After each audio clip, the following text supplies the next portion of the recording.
rockets at one another, knowing that for years and years and years this has been building up and wondering what's going to happen with that. And knowing that there's already so much tension and violence in the Middle East right now, and all it takes is one single match to start disaster in the Middle East.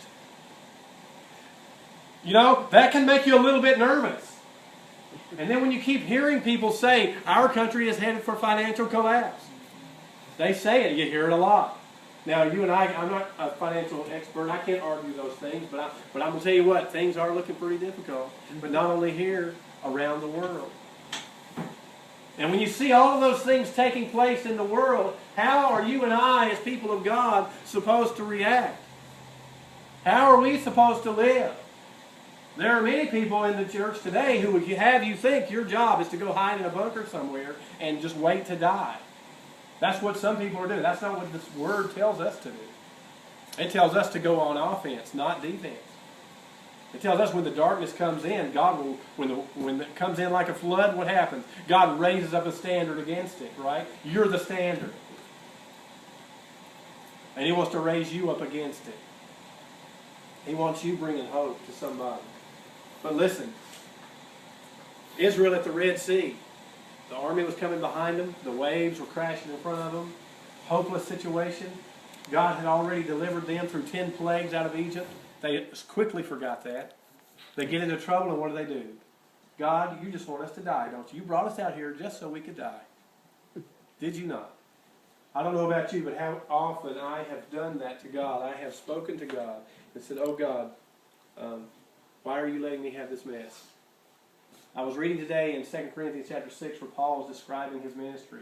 He was describing words like this: beatings, imprisonments, hunger, weakness, being in danger in the city, in danger in the country, sickness, sleepless nights, all these kinds of things. And he says, you know, when I'm working together with God, this is what's happening. You know what? I have to warn you about something. If you're not yet following Jesus Christ, I want to tell you something. Okay, it's better than following the world, but I'm going to tell you something.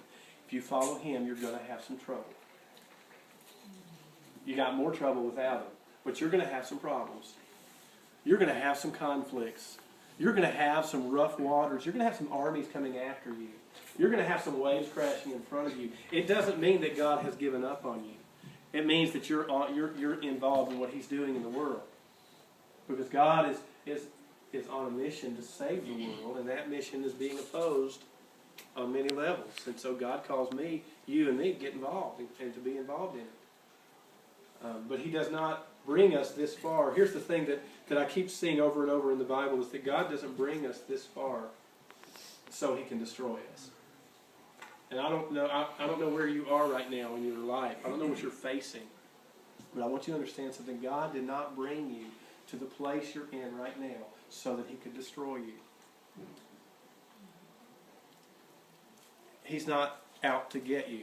Well, He is. He's out to get you. He is really out to get you, but not like that. He's out to get you closer to Him. He's out to get you filled with Him.